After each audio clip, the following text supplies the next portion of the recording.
BFM Business, en partenariat avec Compétences et Développement, présente Demain, j'ai tout pour réussir. Anthony, comment l'intelligence artificielle peut se rendre au service du recrutement? Ça va tout changer, l'intelligence artificielle. Ça va transformer à la fois des secteurs d'activité, mais ça va aussi transformer effectivement, par exemple, l'entretien d'embauche. Un truc aussi bête qu'un entretien d'embauche.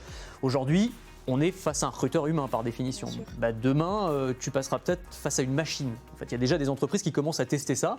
C'est-à-dire qu'en gros, tu arrives, tu t'installes, et tu n'es plus face à un humain, tu es face à une caméra qui va être couplée à des logiciels, à des algorithmes qui vont analyser tout ce que tu fais. J'aimerais te donner des conseils très concrets, mais on ne les connaît pas encore, pour, j'allais dire, tromper la machine ou en tout cas battre la machine. Et dans ces conditions, comment réussir mon entretien d'embauche? Au fil du temps, je pense qu'on va se rendre compte qu'il y aura des méthodes, des choses à faire et à ne pas faire pour s'adapter à la machine. C'est déjà le cas, par exemple, quand on envoie des CV. Les CV sont analysés très souvent par des machines, donc il va falloir mettre en avant certains mots-clés dans ton CV pour être sûr qu'ils soient repérés par l'algorithme au bon endroit, au bon moment.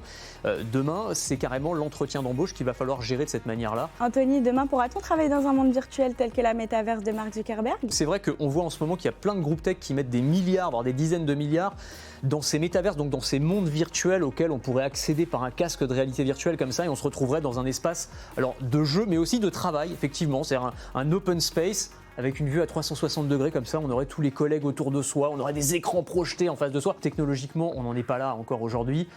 Très concrètement, quand on a un casque de réalité virtuelle, je ne sais pas si tu as déjà eu l'occasion d'en tester, des casques de réalité virtuelle sur la tête. Ça m'est déjà arrivé. C'est quand même pas génial en termes de sensations, c'est un peu lourd, c'est encombrant. Tu te vois porter ça toute la journée, franchement, pendant 8 heures, c'est impossible quoi. En plus, ça donne un peu envie de vomir, c'est vraiment pas idéal du tout.